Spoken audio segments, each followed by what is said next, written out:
أحكي لكم قصتي قصة محزنة جدا. اتعرضت فيها لخذلان من أعز الناس وأقرب الناس لي. أنا طبيبة أخصائية مقيمة في إحدى الدول العربية، وزوجي مرافق لي. جينا قبل 10 سنوات، وزوجي قعد فترة طويلة ما اشتغل، ودي ما كانت المشكلة في حد ذاتها، لأننا كنا متفاهمين وعارفين ده اللي بيحصل. بحكم إن أنا كنت شغالة، فكنت ملتزمة بكل المصاريف، من إيجار شقة لمدارس لمصرفات البيت بكاملها. وشهريا كنت ملتزمة إني أنا أرسل مصاريف للسودان، زي ما كنت برسل لأهلي برسل لأهله كمان. والحمد لله بعد فترة اتحصل لي على شغل، لكن شغل كده على قدر حاله. وبعد ذاك بقى يرسل لأهله مصاريفهم. بعد ذاك قامت الحرب في السودان، وبدت المأساة الحقيقية بتاعتي. بدوا أمه وأخواته يدقوا له تلفونات: لازم تمرقنا من السودان، السودان ما بتقعد، لازم تمرقنا، لازم تجيبنا، ونقة كتيرة خالص خالص.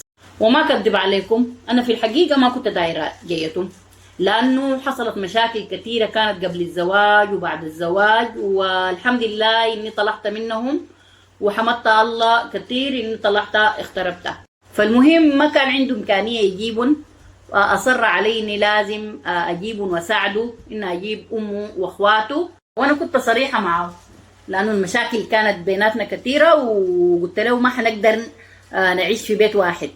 لكن هو أصر وقال لي الحرب غيرتهم، وإن شاء الله أنا حقدر أسيطر عليهم. تحت إصراره، وأنا ما كنت دايرة أزعله، فرضيت إن أنا أجيبهم. تواصلت معاهم واتكلمت معاهم يعني، ورسلت لهم القروش من حسابي على أساس إنه يقوموا بإجراءات السفر. سبحان الله، والله كانوا في قمة الأدب والاحترام والونسات ويشكروا فيني. ويا مو من صدق، أنا قلت خلاص الحرب ده غيرتهم. وصلوا المطار واستقبلناهم أحسن استقبال.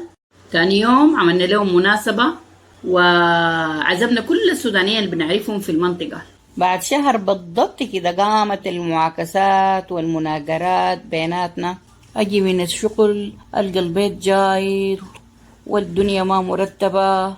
في الحقيقة يعني في الشهر الأول كانوا شغالين معاي يعني بيساعدوني، أما بعد شهر أجي ألقى البيت ما مرتب، من داخل ألقى الصالة ما مرتبة، البيت كله جاير. أخش أقول أشوف المطبخ عشان أشوف الأكل هل حاضر أو ما حاضر، ولا أحضر لهم، ألقى المطبخ ده كله مقلوب مقلوب على أمره كله. ألقى الأكل برا خارج التلاجة، اللحمة اللي بنجيبها بالأسبوع ألقاها برا ما دخلوها، الفواكه، المناديل اللي بنجيبها بالأسبوع البكت كله بلقى مفتح، العصاير برا.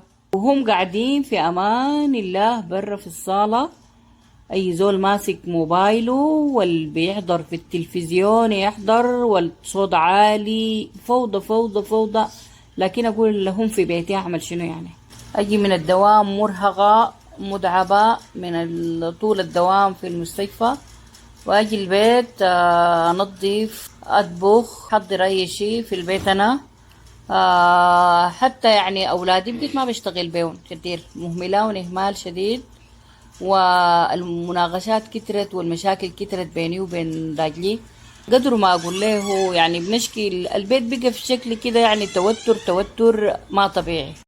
وبقت علاقات واسعة مع السودانيين الموجودين في المنطقة، يجوهم ويمشوا ليهم لدرجة إنه مرات يجوا بالليل شديد، يعني للساعة 1 وللساعة 2 وهم يجوهم.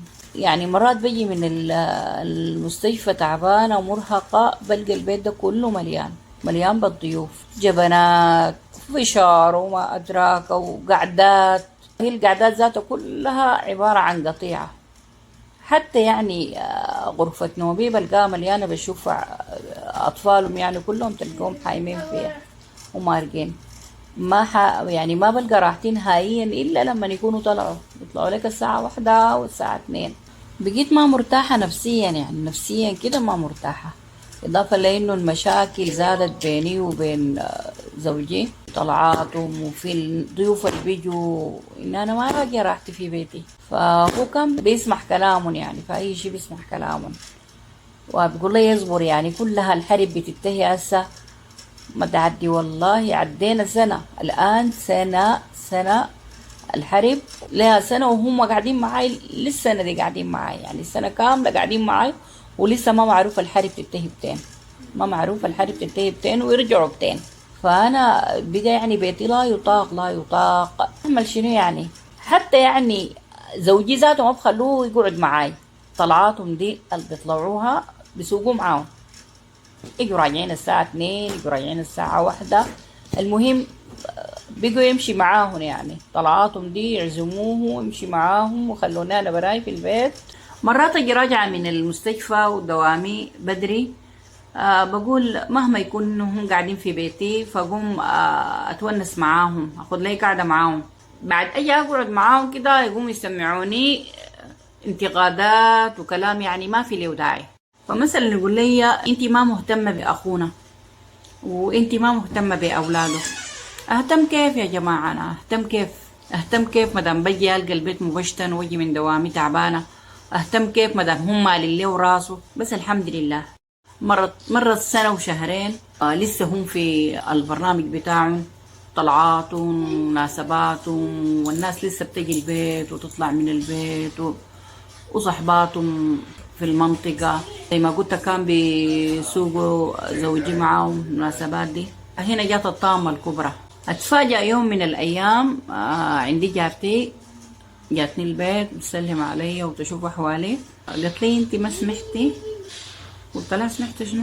قالت لي نسابتك ديل خطبوا لي زوجك واحدة جاية زيارة.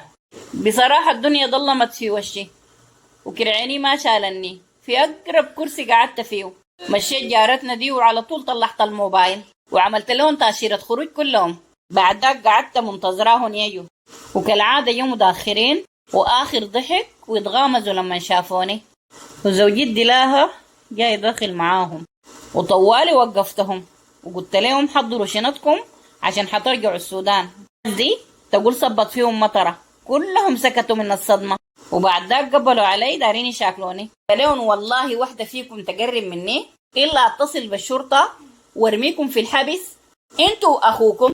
حتى آداب حسن بالخوف وحسن بغلطين، خليتهم قاعدين في الصالة، قلت لهم جهزوا شنطكم، وطوالي دخلت غرفتي وقفلتها علي. زوجي جا لاحقني في الغرفة وقال لي ليه عملتي معاهم كده؟ قلت لها أهلك ديل موضوع منتهي خليهم على جنب، أما أنت لسه على كفالتي، من بكرة أمشي لخطيبتك خلاتها نقول لك كفالة. صراحة انصدم، قاعد يبرر ويعتذر وقال لي هم الجبروني. خلاص الكلام أهله سفرتهم كلهم، أما هو حاليا مرمي في بيت العزابة شغال يرسل لي في الوساطات والأجاويد عشان يرجع. مشكلتي الوحيدة إنه أولاده متعلقين بيه، ما عارفة أدق له خروج ولا أرجعه.